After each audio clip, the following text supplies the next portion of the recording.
దీనికి లేవా? ఇది కూడా ప్రాబ్లం ఉంది.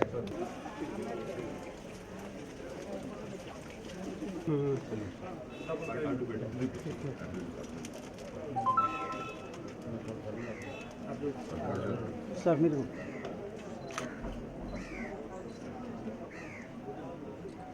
Okay sir.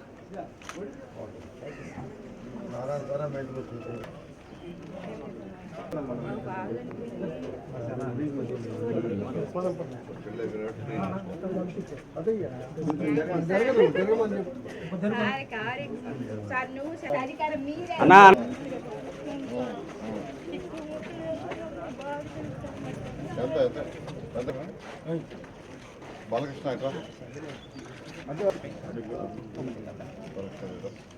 ఓకే ఓకే అమ్మా నువ్వు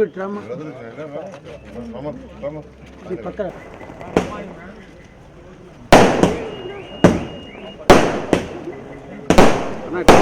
అందరికీ నమస్కారాలండి. ఈరోజు రాష్ట్రంలోని అన్ని జిల్లాల్లో అన్ని మండలాల్లో ఈరోజు అధికారులు యాక్చువల్గా ఇంటింటికి పోయి తెల్లవారుజాము 6 గంటల నుంచే పెన్షన్స్ ఇస్తున్నారు. ఈ తెలుగుదేశం ప్రభుత్వం వచ్చిన తర్వాత ఇది ఇవ్వటం 3వసారి. అయితే ప్రతి నెల 1వ తేదీ ఇవ్వాలని ముందు ముఖ్యమంత్రి గారు నిర్ణయించారు. తెల్లవారు 6 నుంచే స్టార్ట్ చేయాలని, అది కూడా డోర్ టు డోర్ పోయి ఇవ్వాలని. అయితే రేపు 1వ తేదీ అంటే రేపు ఆదివారం వచ్చింది. అయితే ఆదివారం 1వ తేదీ వచ్చింది, అధికారులకు సెలవు. ఆ రోజు వాళ్ళని ఇబ్బంది పెట్టకూడదు, ఏం చేయాలని కొందరు నాయకులు సూచించిన తర్వాత ముఖ్యమంత్రి గారు ఒకటే అన్నారు. అందరూ అయితే 2వ తేదీ ఇస్తామన్నారు. 2వ తేదీ ఇస్తాం అని నాయకులు సూచిస్తే ముఖ్యమంత్రి గారు ఒకటే అన్నారు, మనం 1వ తేదీ ఇస్తానన్నాం, మాట తప్పకూడదు. ఈ నెలలో ముందు రోజే ఇచ్చేయండి. 1వ తేదీ ఆదివారం వస్తే 31వ తేదీ మార్నింగ్ తెల్లవారు ఏమంటే ఈరోజు రాష్ట్రంలో అన్ని జిల్లాల్లో అన్ని మండలాల్లో ఈరోజు తెల్లవారు 6 నుంచే స్టార్ట్ అయింది. వాళ్ళ ఆనందానికి హద్దులు లేవు. ఒక పక్క వర్షం పడుతుంది, గొడుగులు వేసుకొని యాక్చువల్గా ఈరోజు అధికారులు నాయకులు ఇస్తున్నారు. నేను వాళ్ళందరినీ అప్రిషియేట్ చేస్తున్నా. తెల్లవారు 6 నుంచే స్టార్ట్ చేశారు. వాళ్ళ యొక్క ఆనందానికి హద్దులు లేవు. ఈరోజు నిజంగా చెప్పాలంటే 36,000 కోట్ల రూపాయలు సంవత్సరానికి అవుతుంది. 36,000 కోట్లు అంతా ఇంత కాదు. లోటు బడ్జెట్, డబ్బులు లేవు, ఖజానా ఖాళీ, ఖజానా పూర్తిగా ఖాళీ.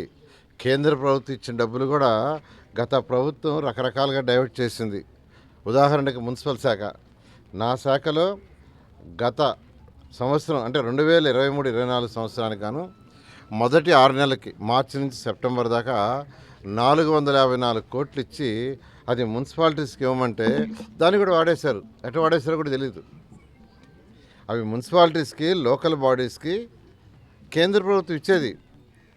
మనకు రావాల్సిన ఈ జిఎస్టీ వాటిలో రావాల్సిన 43% రేషియోలో లోకల్ బాడీస్కి ఇస్తారు. వాటిలన్నీ వాడేశారు. 454 కోట్లు మున్సిపాలిటీస్కి ఇవ్వాల్సింది దాన్ని వాడేశారు. 900 కోట్లు పంచాయతీ డిపార్ట్మెంట్కి ఇవ్వాల్సింది అది వాడేశారు. అయితే ముఖ్యమంత్రి రాగానే ఫస్ట్ లోకల్ బాడీస్ స్ట్రెంగ్త్ కావాలి.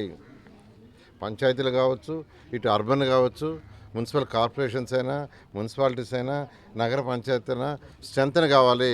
వాళ్ళకి అనేక సమస్యలు ఉంటాయి. రోడ్లు, డ్రైన్స్, వాటర్, డ్రింకింగ్, ఎలక్ట్రిసిటీ అనే ఉద్దేశంతో ముఖ్యమంత్రి గారు ఈరోజు ఖజానా ఖాళీ అయిన 454 కోట్లను ఈరోజు మున్సిపల్ శాఖలో ఉండే అర్బన్ బాడీస్కి రిలీజ్ చేశారు. ముఖ్యమంత్రి గారికి ఈ రాష్ట్ర ప్రజల తరఫున నేను ప్రత్యేకంగా ధన్యవాదాలు తెలియజేస్తున్నాను.